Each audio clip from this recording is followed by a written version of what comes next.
I'm Willie D. Nelson from All Things Good and Nerdy, a pop culture podcast, part of the Gonna Geek Network. Just like the show you're checking out now.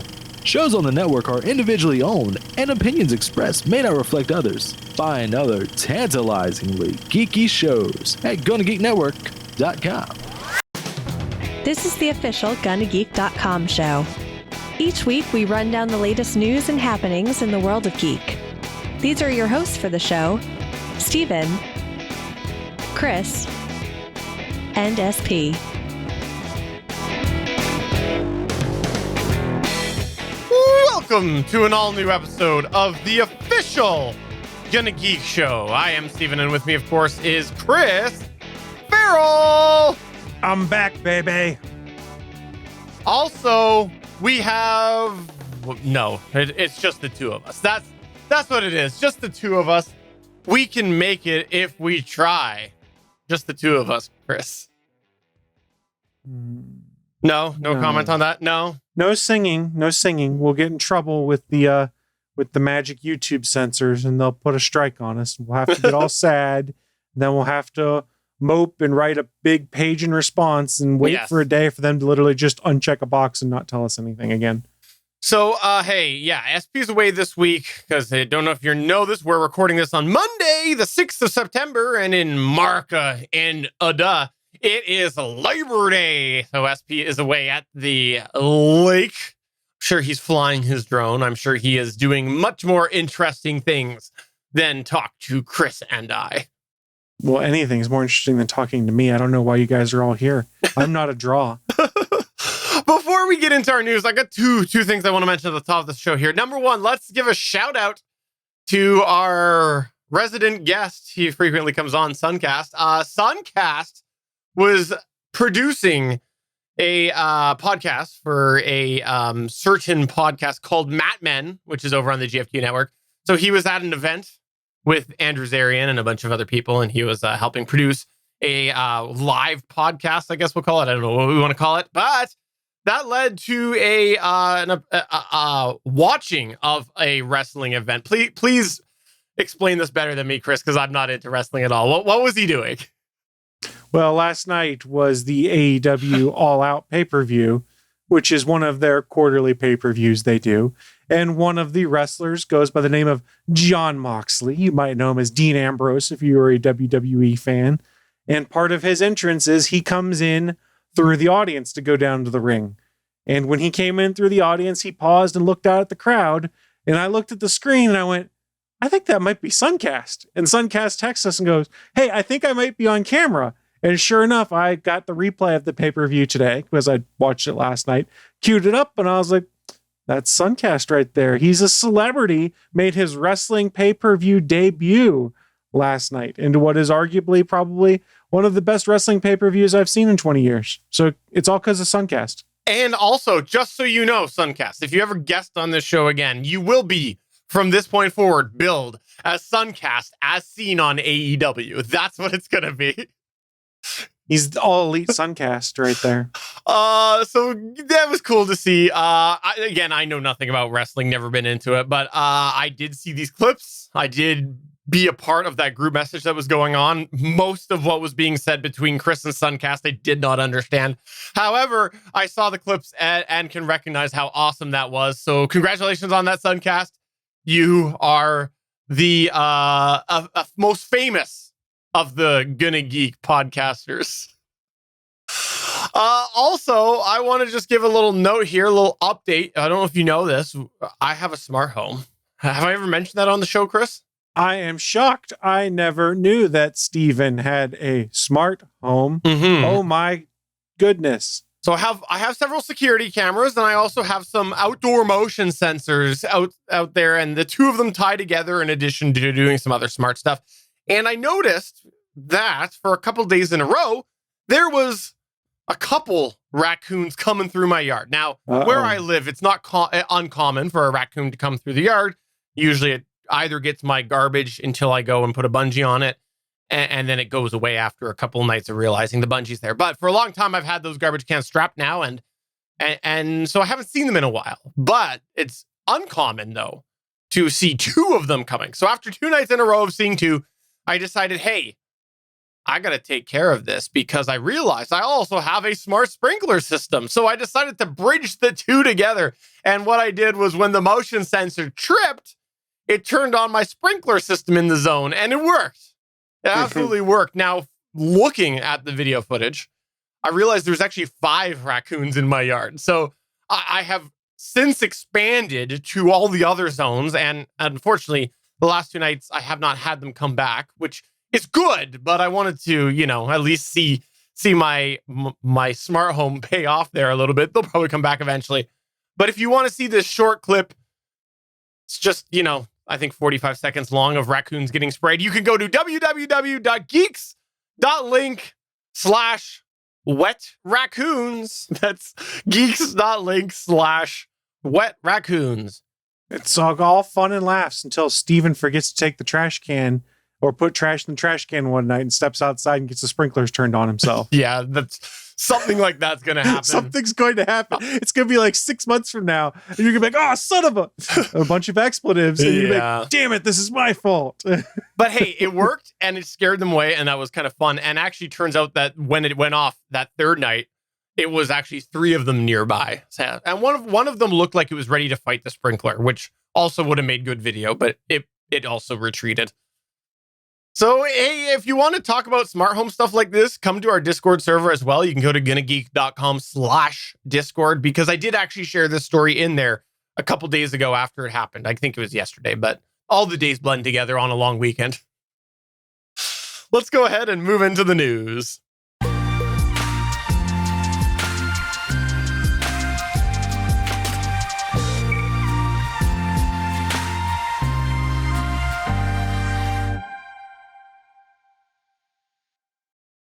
All right, let's start off today with a bit of Pixel news. I don't know if you're aware of this, but Google makes a phone called the Google Pixel.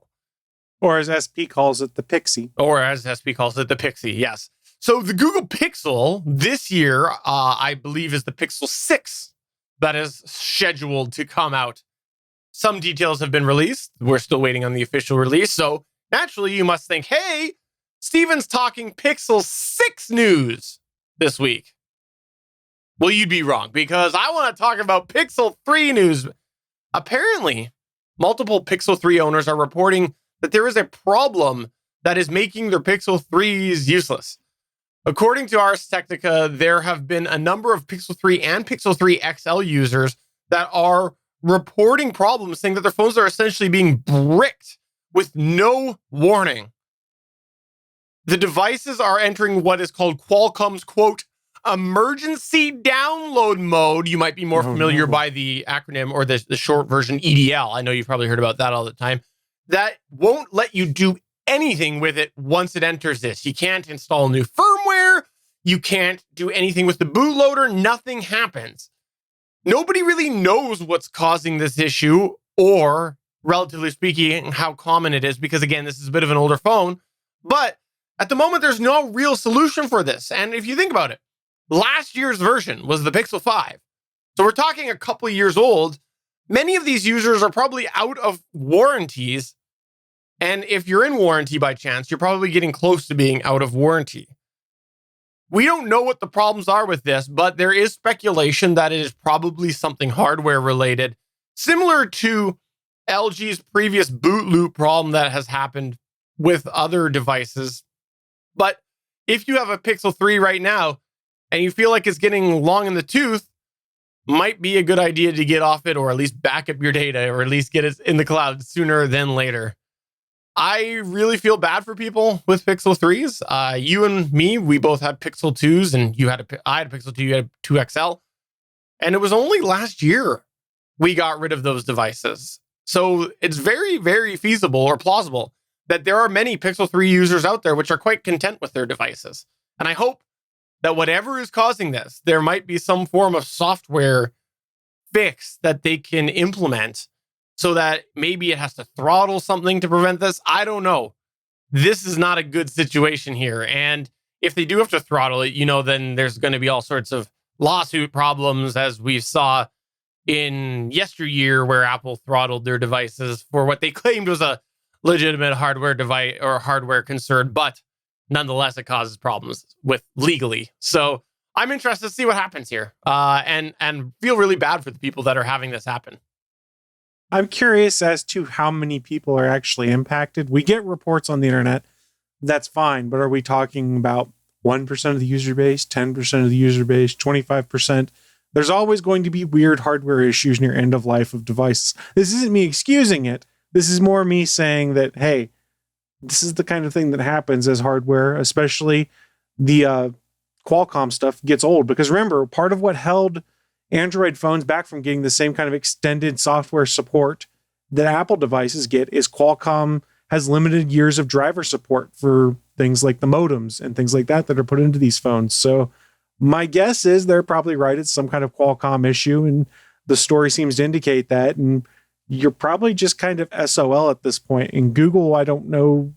I guess it depends on where you bought it from, what kind of concessions you might get in regards to customer support. If you bought it direct from Google and you're still in the warranty window or just outside of it, you might be able to get some help, but you're probably on your own. I mean, it's a Pixel 3. It's almost 3 years old in the grand scheme of things when it comes to hardware now. Even extended warranties are probably run out because I think you can only slap like a 2-year extended warranty on them. Yeah, I thought that, though, maybe I'm wrong in this. I thought the 3, though, and the 3XL were made by two different companies. Or was that the 2? That was the 2. It was made by LG and it was made by HTC. I think that's what it was. Okay, so this was when they went right back to all LG or whatever. So, okay, that explains why it would be both of them. Interesting. I think, though, that this is probably one of those things that Google will just not really do anything about it. If enough people complain, they'll probably give them, if they're close enough to when their warranty ended, I don't know, they'll just send them a refurb phone, or they'll just give them a credit for a Pixel 4 or something. It'll be something that Google will probably try to brush under the rug, as they seem to do. It is, but this is one of those problematic phone stories, and we all bite on them from time to time, which is, it sounds real terrible on paper, but we don't actually have numbers. At least the headline I'm reading here doesn't have numbers. Maybe if we dug deeper into the places they're citing as sources, we get an idea of the numbers of people that are impacted. And that's where it kind of becomes a bit more of a, is it a problem, or is it just that you've got a weird piece of hardware? Because there's always going to be lemons when it comes to cars, to tech things like that are going to operate outside the norm. And again, this is not me rushing to Google's defense or anything like that. But if it's only a handful of devices or a limited amount of devices, I'm not sure this is something that Google needs to rush to address and be like, here's what we're going to do for you. Should they? Absolutely, because it'd be good customer service.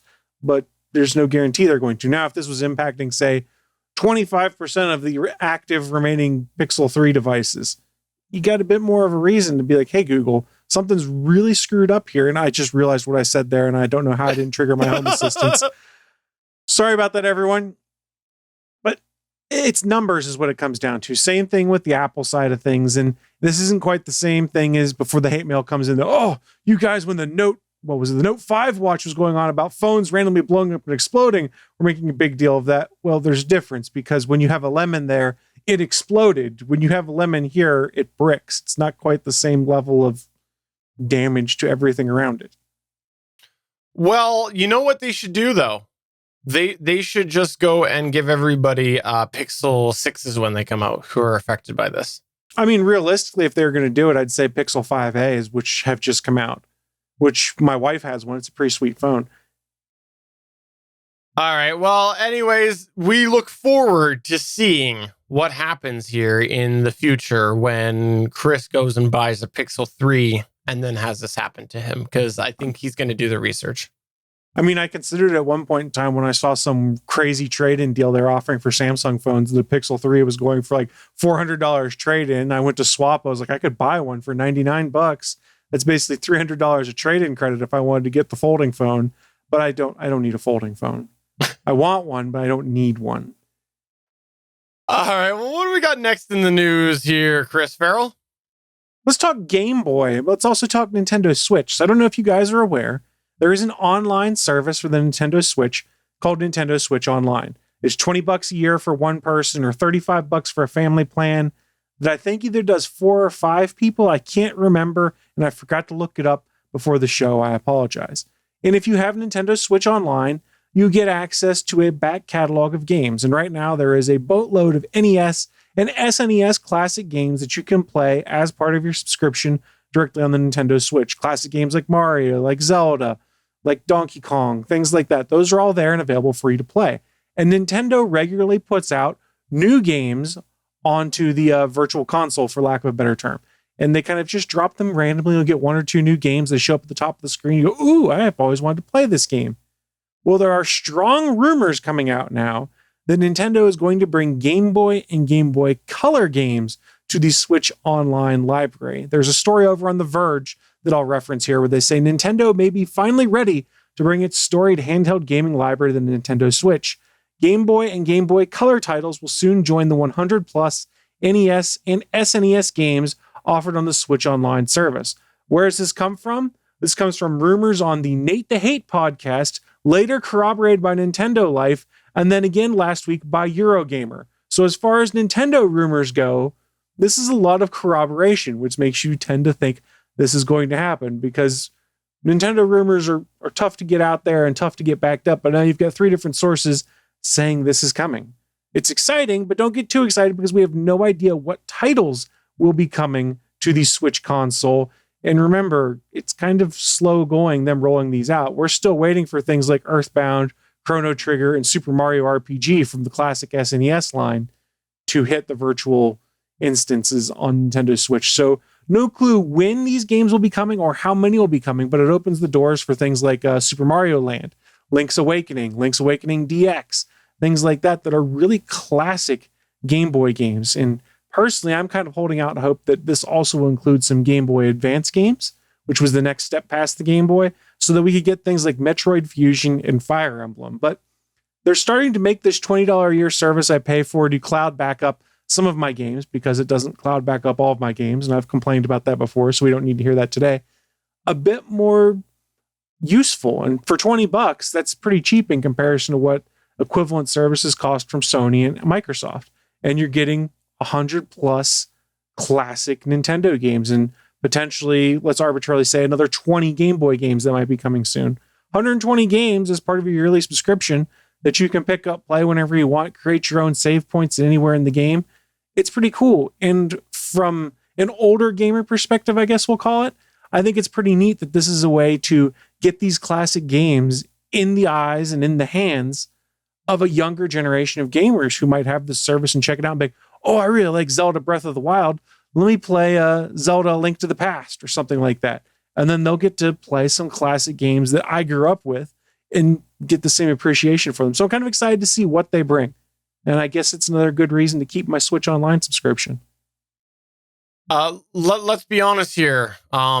If this ends up happening, you are going to just basically buy 2 Switches so that you can have one dedicated for this purpose and one dedicated for other purposes, aren't you? Steven, there's already 2 Switches in my house. Oh, well then, fair enough. My wife and I both have a Nintendo Switch. So to be fair, you don't really have to have different consoles for this. What's really nice about these classic games that are part of the subscription there is you can create a save point anywhere. So say theoretically you were playing Super Mario Brothers. I can't remember the button combination, but you can create your own save point that basically saves that state of the game, close the game out, go play a different game, and you can load it back up and say, hey, bring up my custom save points, even on games that don't have saves, and you can start it up and play from there. And it's also kind of cool because it has a rewind feature too. So if you're playing Mario Brothers and you're stuck on this one level and you don't want to burn all your lives, you can just rewind the game every time you die and keep trying to time that jump just right. It's kind of neat. Do you think that they might have been delayed on this sort of thing because they were so into the Nintendo classics that they thought that maybe there was a better opportunity here to do that instead of bringing it to the Switch? I don't know. I think that might have slowed some of the games coming to the Switch Online service because Star Fox 2 is actually now one of the games that's on the Switch Online service that used to be only on the SNES Classic. So I would think that would be the case, but we never heard any rumors of a Game Boy or a Game Boy Color Classic. We were hearing lots of rumors about an N64 Classic, which might be why we have not had them say, hey, we're going to put N64 games on this system. But it might have slowed the inclusion of some games into that service. So I'm kind of sitting on the fence here saying, I don't think it slowed it down much, but it may have slowed down which games came to the service. Well, I just don't get it, because this seems like something that would have been really easy for them to do sooner. Oh, I agree. The question is, how are they doing it? And I complained about this in the All Things Good and Nerdy show, which is that if you are a Nintendo gamer and you've bought these classic games multiple times, it could be you've bought it on the original system they came out on. Then you bought a Wii and you bought the Virtual Console instance of Mario Brothers 3. Then the Wii U came out and you went, oh, I want to play Super Mario Brothers 3, but it wasn't available on the Virtual Console. You then bought it again on the Wii U instance of the Virtual Console. And then in theory, had they not put this service out, this game would be in the Switch Online store. And you'd be like, I'm going to buy this game for the third time, because Nintendo's strategy for how to sell these games has always been it didn't carry over between generations. By pretty much making this part of their subscription service, they're probably making it a bit easier on themselves on how they're putting these out, because they don't have to put them out in the store or anything like that. It's just whenever they're ready, drop them in the app for people to play as they want. And I don't know how complex it is. In an ideal world, it would be as simple as Nintendo's like, hey, we own all these games. We're effectively just publishing a ROM within our app. I don't think it's as simple as them basically just taking a ROM of the original game and dropping it in there. I think they have to do some modification, but I imagine this is slightly easier for them. I mean, in an ideal world, you would just drop any ROMs you wanted into a Switch and it would work. And Nintendo would operate basically a ROM store on the Nintendo Switch. That would be awesome, because the Switch is effectively an Android tablet. And we have seen people load all sorts of emulation software on Nintendo Switches or other Android tablets and been able to play games from PlayStation 1, PlayStation 2 era, SNES, NES, N64, GameCube, things like that, because it's an Android tablet and there's Android emulators that exist already. And in fact, I think it's Sony that got busted with the Sony, what was it, the PS Classic? Was that what they called it, or whatever it was that they put out? It was their version of the mini SNES or whatnot, that they basically literally just put ROMs on there in an emulator, because they found that some of them were the European PAL ROMs and some were the NTSC ROMs when people started digging into the code. So it was literally, they just dropped ROMs on that device. That's funny. Sony trying to get in on Nintendo's action there. It was not a great system. The mini PlayStation or the PlayStation Classic or whatever they're calling it. It's that important. I can't remember what the name of it was. I like the shot. That was a nice shot there. All right. No, what can I say? Well, moving on to the next news point here. Let's talk about Apple Watches. I don't know if you know about this, Chris, but Apple decided to get into the smartwatch game. Have you heard about this? I have never heard about Apple smartwatches. This is all news to me. Please educate me immediately, Stephen. I didn't know this either, but apparently they've done this for a couple of years now. I don't know how it wasn't on my Only radar. a couple? I know. It was somehow completely missed my radar, or not on my radar at all. And apparently they're actually on the 7th generation coming up of the Apple Watch. 7th generation. That's crazy, hey? That is. And it's probably better than all instances of Android Wear watches that we've seen that I have pretty much killed and buried off. 100%. But if you didn't know this as well, in 2021, September, there is a bit of a problem with technology. There's been a shortage of technology because of a few different issues, including a microchip problem and, of course, slowdowns with transportation due to COVID and a whole bunch of variables. Well, we're going to probably see that in the Apple Watch 7. And in a recent article that came out, there is indication that the upcoming Apple Watch 7 is going to face these challenges as well. There was a Power On newsletter where there was Mark Gurman was the name of the person in Power On, that said that the manufacturing problem that's speculated for the Apple Series 7 watch is likely going to lead to them releasing with limited quantities up front. Now, that's not to say for sure. Apple hasn't confirmed that this is coming out, but according to sources, apparently they are leaning towards them continuing to announce the Apple Series 7 watch or the Apple Watch Series 7 alongside the iPhone 13 that will most definitely be announced this year, and then just lead to a shipping delay or a limited amount of shipping right away until they can catch up with this. This is not a new thing that we have seen. Let's look at the Xbox Series X and the PlayStation 5s there. Those both were released at the beginning of all of these problems, and they were released with limited quantities up front, and they continue to have this problem. So something like the Apple Watch Series 7, I suspect you will probably see a long tail with that as well, just because the Apple Watch, as you said, Chris, has been really well done. There's a lot of good reason for Apple users to buy the Apple Watch. It's really good at what it does. And so if you're considering that Christmas is not far off, I think this might be a product that is going to be hard to get your hands on up front. And so I wanted to bring it up here. It's all speculation right now, but Apple has in recent years really started to take things under their umbrella for manufacturing.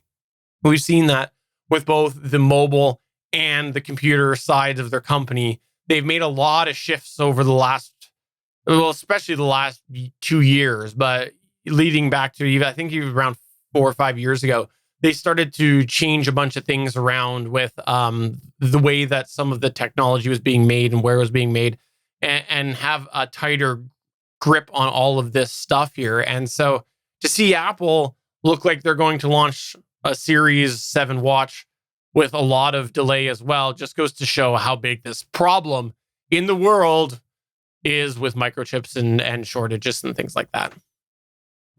Yeah, I mean, chip shortage is a problem for everyone, from car makers, because we've talked about on this show, and I think you've all probably seen news articles of people that are, of companies that are getting cars off the manufacturing line and parking them in the parking lot because they don't have the chips they need to put the entertainment head units in there and things like that. So chips are a problem. Apple is not excluded from them.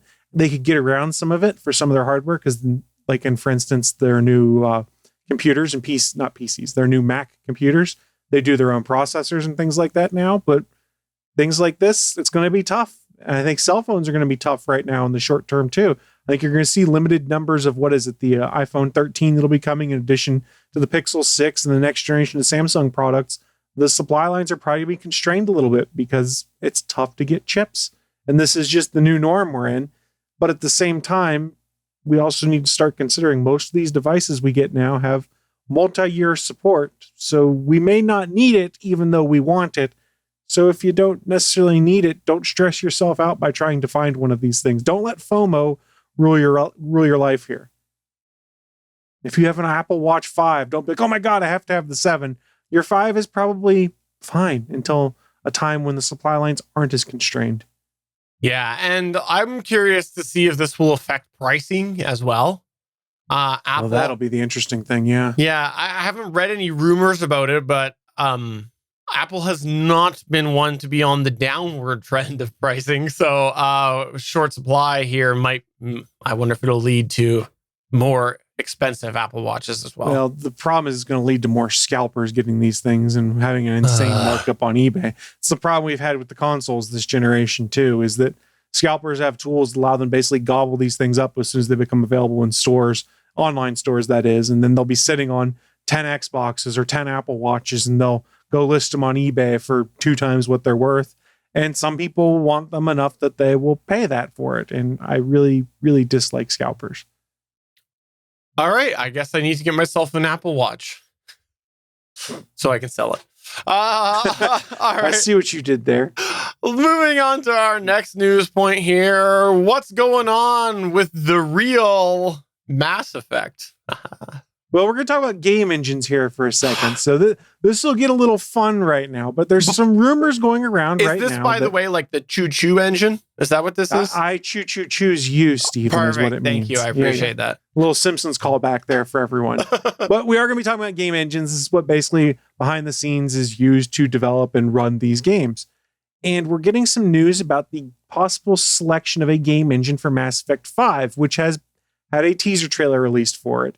BioWare is the company that makes this game. They are owned by Electronic Arts, and EA recently published a listing on its website for a technical director to work on the Mass Effect franchise. This is kind of cool, and a lot of people start digging into it in the hopes they might find out what some of the plans are for Mass Effect.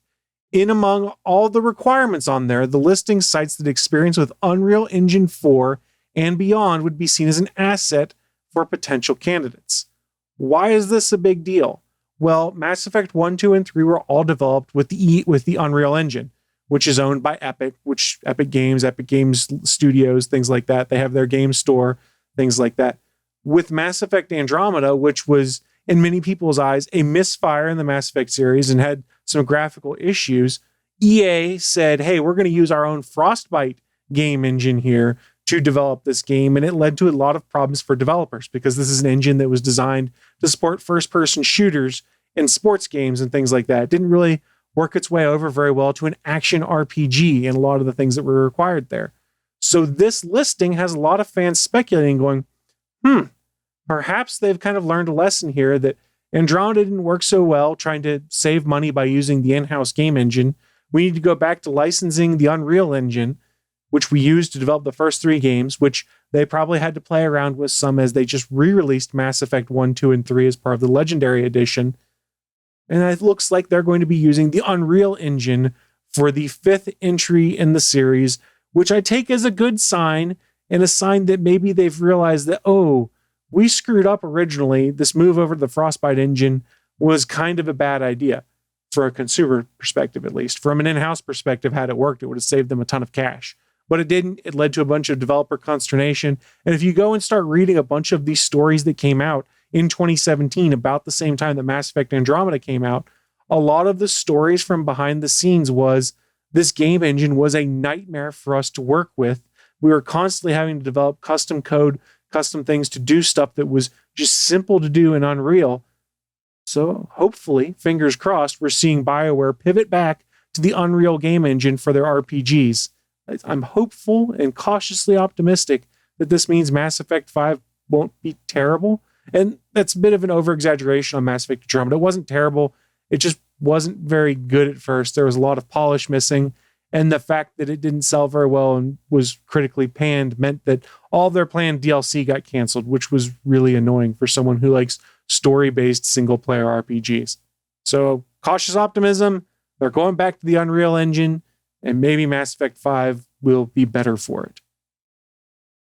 I have to say, I don't follow a lot about which engine is being used or whatever with games, but so from a user perspective, we shouldn't care. It should be invisible to us, and the game just works, to kind of paraphrase Steve Jobs.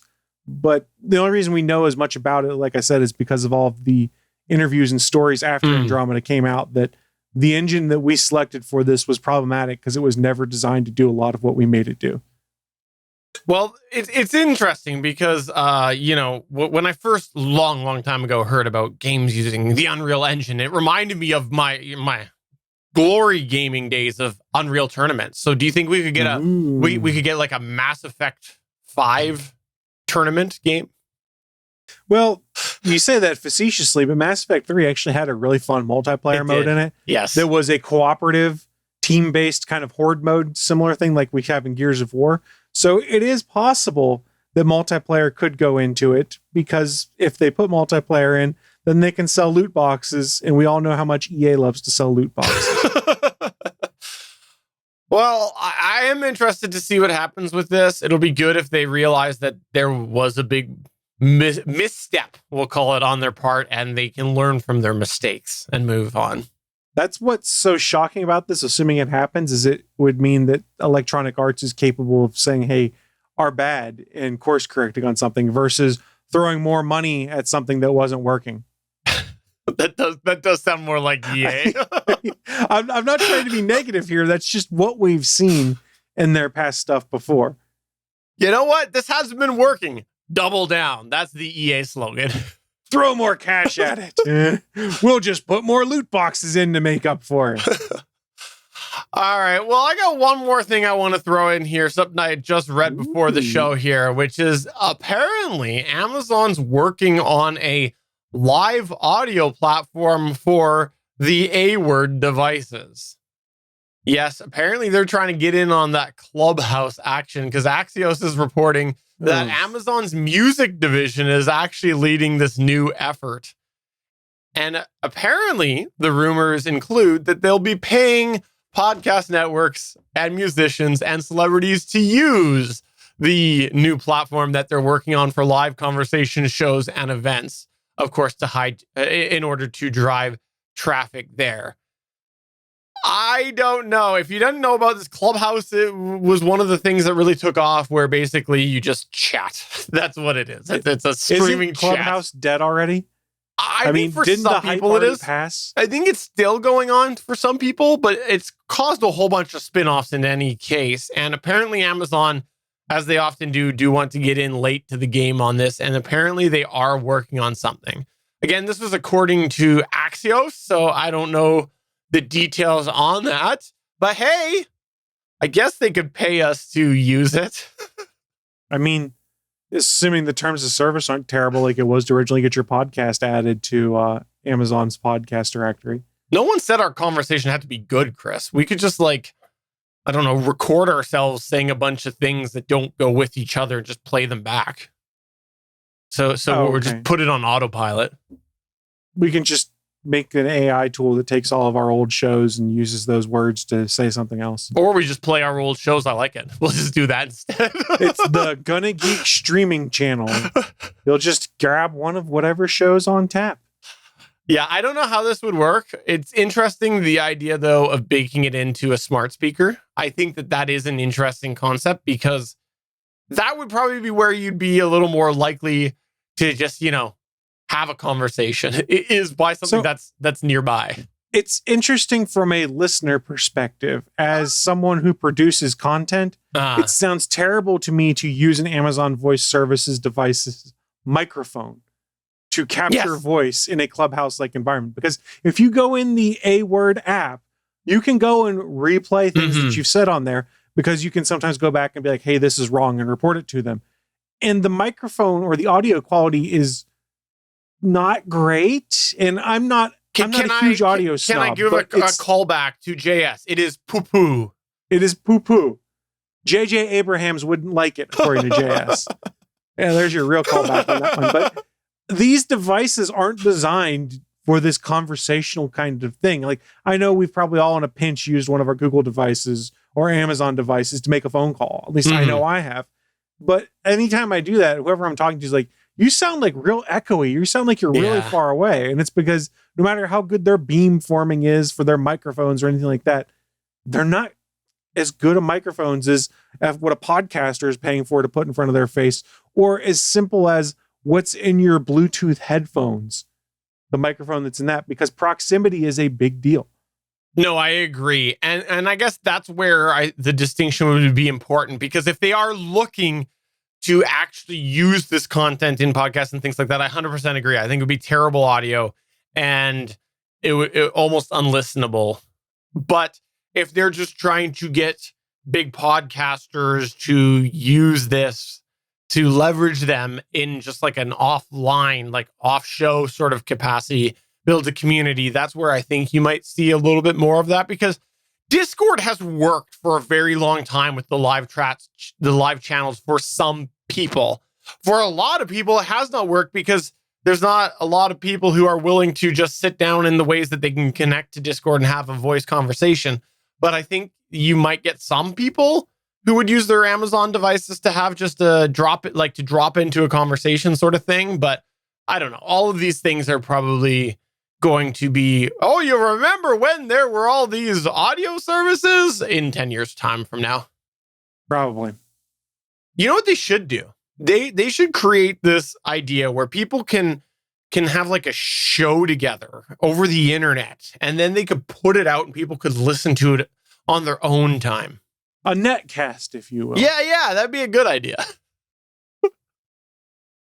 All right. Well, while Chris and I laugh at our own jokes, if you want to be funniest, if you want to join us while we're not doing this show, you can come on over to our Discord server. It's gonnageek.com/Discord. Discord. We'd love to have you over there. We talk all sorts of techie things when we're not recording this show. There are different channels, including a smart home channel where you heard about my raccoon sooner. As well, there's a space channel where you can hear about all of the crazy space things that are happening. There's a tech channel, and there's even a wrestling channel. No, there's no wrestling channel, but hey, come on over and talk wrestling, and maybe we'll add one. Chris, is there anything that you would like to plug or promote before we go? Friendly reminder, we do have a lot of content that streams live on the Gonna Geek Network. If you're on geeks.live right now, you can scroll down to the bottom of the page and see a calendar of all of our upcoming live events. Please hop on in and enjoy one of the other live shows. And one of those other live shows are All Things Good and Nerdy, where you can see Chris Farrell talk with Anthony and, what was his other name?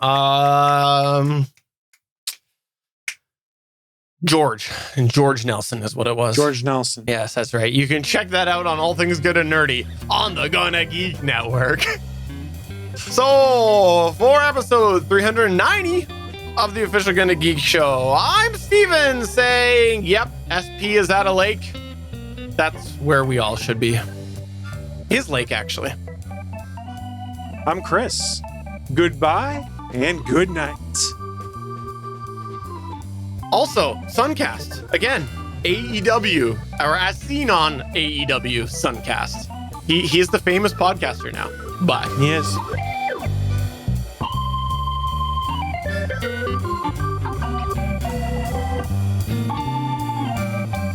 Thanks for checking out another episode of the official GonnaGeek.com show.